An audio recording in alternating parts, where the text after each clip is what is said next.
Hollywood sells dreams, but only to those who play by its rules.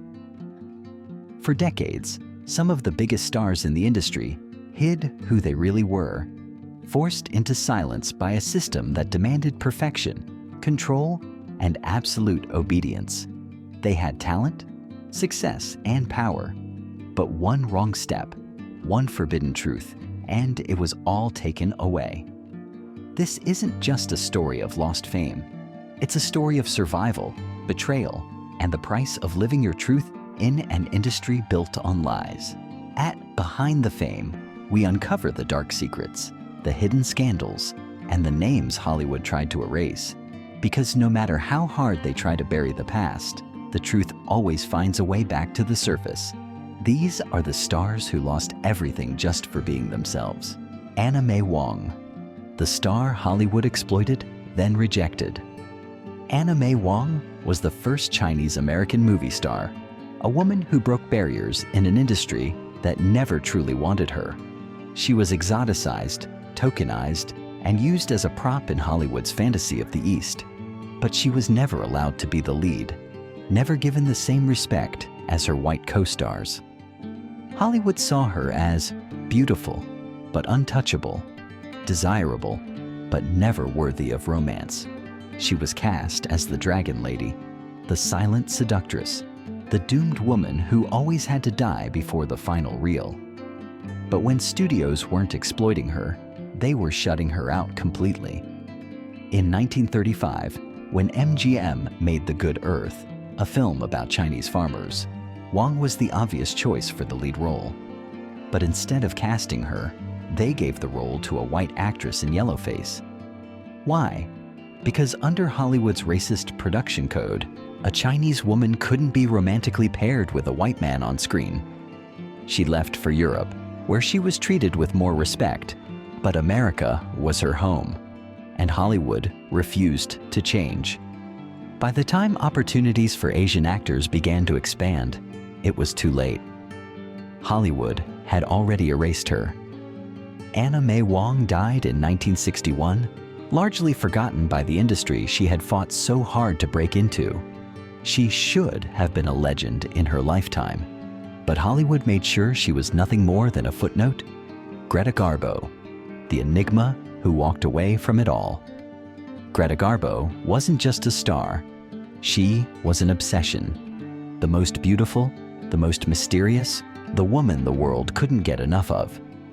She commanded the screen with a presence that was almost supernatural, and for a time, Hollywood was hers to control.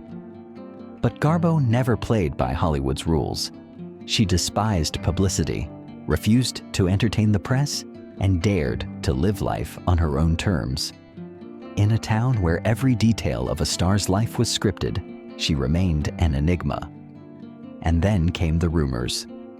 Garbo was linked to men, but her closest, most passionate relationships were with women, actresses, writers, socialites. The industry whispered about her sexuality, but Garbo was untouchable.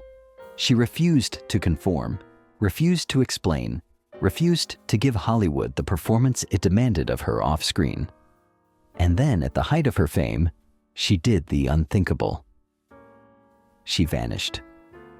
She quit Hollywood in 1941 at just 36 years old, disappearing into a life of solitude. No farewell tour, no dramatic exit. She simply walked away. For decades, Hollywood begged her to return. Studios offered fortunes, directors pleaded, but Garbo never looked back. She lived the rest of her life in near total seclusion, refusing to let the industry that had built her also be the one to destroy her. Hollywood never forgave her for leaving, because in Tinseltown, stars don't get to decide when their story ends. But Garbo, she wrote her own ending and made sure no one else could touch it. Clifton Webb, the star who was too elegant for Hollywood's lies. Clifton Webb was never meant to be a leading man. He was too refined, too sharp, too effortlessly elegant for Hollywood's rigid definition of masculinity. But in an industry that valued brawn over brains, Webb carved out a niche for himself playing the roles no one else could pull off.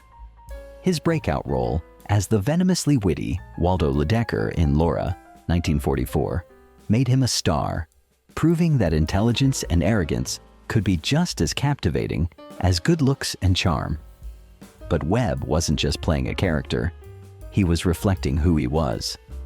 Off-screen, Hollywood knew the truth. Webb was never seen with a woman, never engaged in the studio's usual parade of fake relationships. He lived openly with his mother until her death, refusing to play the heterosexual fantasy that other stars were forced into. The industry tolerated him because he was unique, but it never truly embraced him. While he became famous for films like The Razor's Edge and Sitting Pretty, he was always relegated to the cold intellectual, the snide antagonist, the flamboyant observer. He could never be the romantic lead, never the hero, because Hollywood didn't allow men like him to be desirable. By the 1950s, the industry moved on, leaving him behind.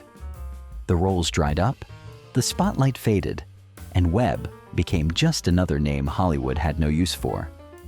He lived his final years in seclusion, mourning the death of his mother, the only person who had truly understood him. Clifton Webb had defied Hollywood's expectations, but in the end, Hollywood refused to let him win. Charles Laughton, the genius who Hollywood refused to accept. Charles Laughton was one of the most gifted actors of his generation.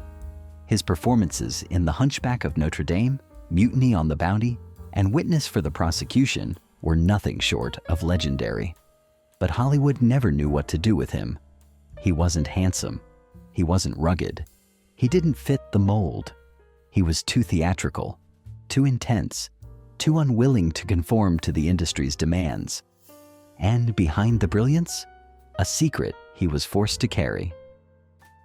Laughton was a gay man trapped in a marriage of convenience. He married actress Elsa Lanchester, who knew the truth, but played the role of the devoted wife to protect his career. Their marriage was more of a partnership than a romance, a carefully constructed illusion that allowed him to survive in a town that would have destroyed him if the truth had come out. He buried himself in his work, channeling his frustrations into performances that dripped with pain, loneliness, and the burden of living a lie. And in 1955, he took a risk. He directed The Night of the Hunter, a film so haunting, so ahead of its time, that Hollywood didn't know how to handle it. It flopped. The film that would later be recognized as a masterpiece ended his directing career before it even began. By the time he died in 1962, Hollywood had moved on. His name was still respected, but the industry had never truly accepted him. He had spent his life playing characters who didn't belong, because in Hollywood, he never truly did either. Merle Oberon, the star who lied to survive. Merle Oberon was born to be a Hollywood legend, elegant, mysterious, and impossibly beautiful. She played Kathy in Wuthering Heights, 1939, starred alongside Laurence Olivier and Ronald Colman, and embodied the kind of glamour that defined the Golden Age. But her success came with a secret, one she spent her entire life hiding. Oberon wasn't the aristocratic British star Hollywood believed her to be. She was born in India, the daughter of a Sri Lankan mother, in a world that would have never allowed her to reach the heights she did. But in an era where mixed-race actors were denied lead roles, or any roles at all, she had no choice but to rewrite her past. With the help of her first husband, director Alexander Korda, Oberon created a new identity. She was suddenly born in Tasmania, an Englishwoman through and through, with no trace of her true heritage. She lightened her skin, altered her features, and carefully avoided any connection to her past. When journalists tried to uncover the truth, she cut off interviews, dodged questions, and buried her roots under a mountain of fabricated stories. The lie worked.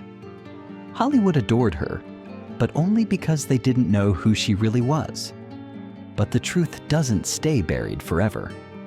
Years after her death, her true heritage was uncovered, revealing the painful sacrifices she had made to survive in an industry that never would have accepted her for who she was. Merle Oberon had everything: beauty, fame, success. But at what cost? She won Hollywood's love, but she lost the right to be herself. Truman Capote, the genius who Hollywood chewed up and spit out.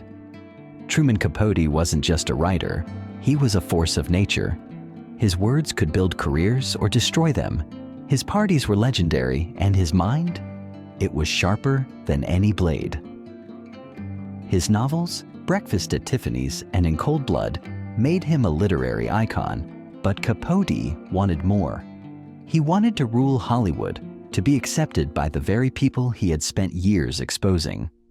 And for a while, he succeeded.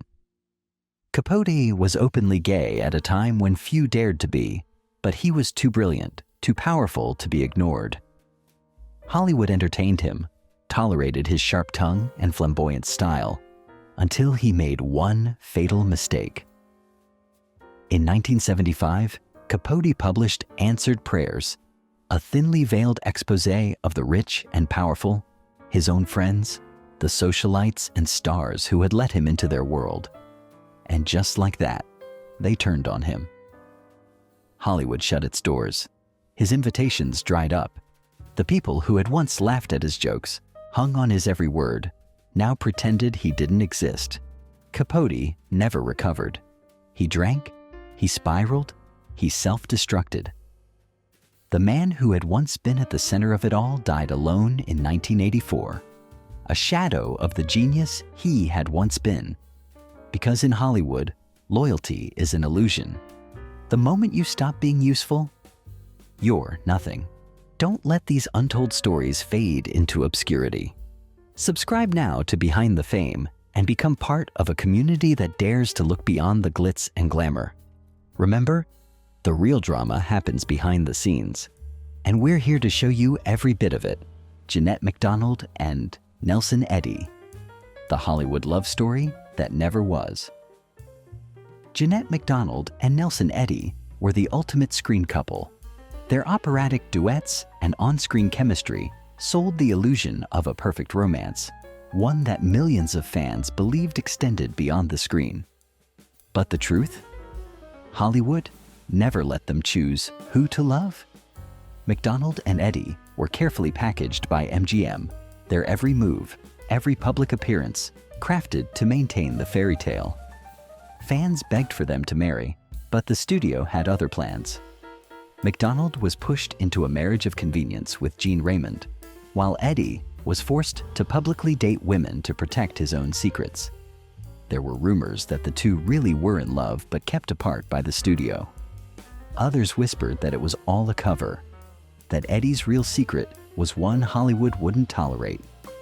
What is known is that both lived under the suffocating control of Louis B. Mayer, who dictated their personal lives like a puppet master. Their careers thrived, but their happiness was sacrificed. MacDonald died in 1965, Eddy in 1967. Their fans never stopped believing in the romance, never stopped clinging to the fantasy. But whether it was real or just another Hollywood lie, that secret died with them. Eleanor Powell, the woman too good for Hollywood. Eleanor Powell wasn't just a dancer, she was a machine. While other actresses relied on beauty and charm, she dominated the screen with raw, unmatched talent. Fred Astaire, Gene Kelly, the greatest male dancers of her time. None of them could match her. She wasn't just good, she was too good. And that was the problem. Hollywood wasn't ready for a woman like Eleanor Powell. She was too powerful, too commanding, too independent in an era where women were supposed to be delicate, secondary to their male co-stars. So instead of celebrating her, Hollywood punished her. She was given fewer roles, her films became rarer, and by the 1940s, the industry had quietly phased her out. She married actor Glenn Ford, but their marriage was far from happy. Ford had affairs, and Powell, once a woman who commanded the screen, was reduced to a Hollywood wife. By the time she was 40, she was all but forgotten by the industry that should have celebrated her. Hollywood claims to love talent, but only when it knows how to control it. And Eleanor Powell? She was too brilliant to control. Edward G. Robinson, the Hollywood legend who paid for his politics. Edward G. Robinson wasn't just an actor, he was a titan. His unforgettable performances in Little Caesar, 1931, Key Largo, 1948, and Double Indemnity, 1944, defined the gangster genre. He was tough, but in reality, Robinson was nothing like the criminals he played. He was an intellectual, an art collector, a man who believed in justice and fairness. And that's exactly what destroyed him. During the 1940s, Robinson's name became tangled in the Hollywood blacklist. He was never a Camus. He supported progressive causes, spoke out against fascism, and attended leftist gatherings. That was enough. Hollywood turned against him. The same studio bosses who had built his career suddenly saw him as a liability. His name appeared in the INF, marking him as a communist sympathizer. Robinson was forced to publicly beg for forgiveness. He testified before the House denouncing communism just to save what was left of his career. But the damn Hollywood took him back, but only in smaller roles. Thee was reduced to character parts, a shadow of his former glory. By the time he died in 1973, his legacy had been tarnished, not by scandal, not by crime, but by fear. Hollywood, because in Tinseltown, it doesn't matter what you believe. It only matters what they can use against you. Vera-Ellen, the dancer. Hollywood made invisible. Vera-Ellen should have been one of Hollywood's greatest legends. She was breathtaking. White Christmas, 1954. Dazzling on the Town, 1949. And danced alongside Fred Astaire, Gene Kelly, Donald O'Connor. But when people talk about Hollywood's golden age, they don't mention Vera-Ellen. Why? Because Hollywood decided she didn't fit the story. She was one of the most skilled dancers of her time, but the studios never let her be the star. Unlike Ginger Rogers, was never given her own moment. She was the supporting act, the dance partner, the afterthought. And then, she vanished. By the late 1950s, Vera-Ellen disappeared from Hollywood entirely. Some claimed she had deemed that the industry had broken her with impossible beauty standards. Others said, she was simply discarded. She was simply discarded. Her talent no longer useful in an era where musicals were fading. Her personal life turned tragic. Her only child died of CIDS at just 3 months old. Devastated, Hollywood made her dance, made her shine. But when they were done with her, they erased her. Because in Hollywood, you are only as valuable as your last performance. And you disappear. Fame is an illusion. And in Hollywood, illusions only last as long as the industry allows them to. These stars weren't forgotten by accident. They were erased. Some were forced into silence. Some fought back and paid the price. And some simply disappeared, their legacies fading as if they never existed. But now we remember. Which of these stories shocked you the most? Who else do you think Hollywood tried to erase?